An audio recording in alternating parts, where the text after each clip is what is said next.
বন্ধুরা, সবাই কেমন আছো? আশা করি সবাই ভালো আছো। আমিও আজকের আবার একটা রেসিপি নিয়ে চলে এলাম। কড়াই আমার গরম হয়ে গেছে, আমি তেল দিয়ে দিলাম। এখন দিয়ে দেবো আমি 5 ফোড়ন।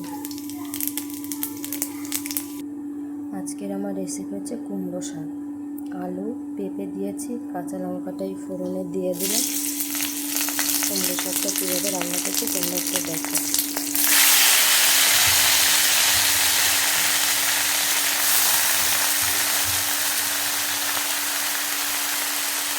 এবার আমি দিয়ে দেবো একটু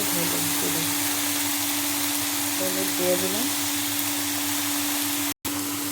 এবার আমি দিয়ে দেবো এই ডালটা ভিজিয়ে রেখেছিলাম, এই ডালটা দিয়ে দিলাম।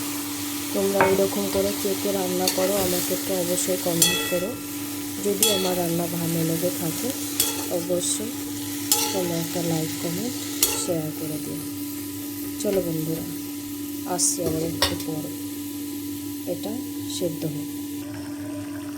এই দেখো আমার শাক ভাজা হয়ে এসছে, কুমড়ো শাক ভাজা। এবার আমি এই মশলাটা দিয়ে দিলাম, জিরে সর্ষে বাটা। তোমরা এরকম করে কে কে রান্না করো অবশ্যই আমাকে কমেন্ট করবে।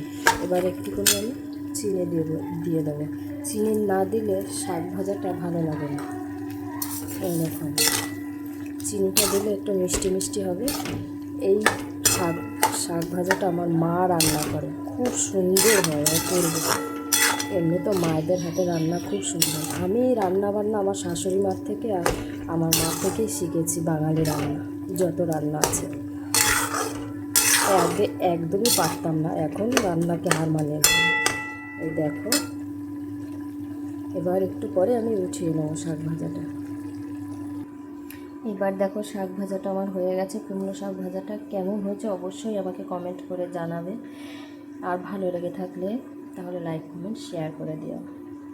টাটা বন্ধুরা, আবার পরের দিন দেখা হবে কোনো রেসিপি নিয়ে। ভালো থেকো, সুস্থ থেকো সবাই।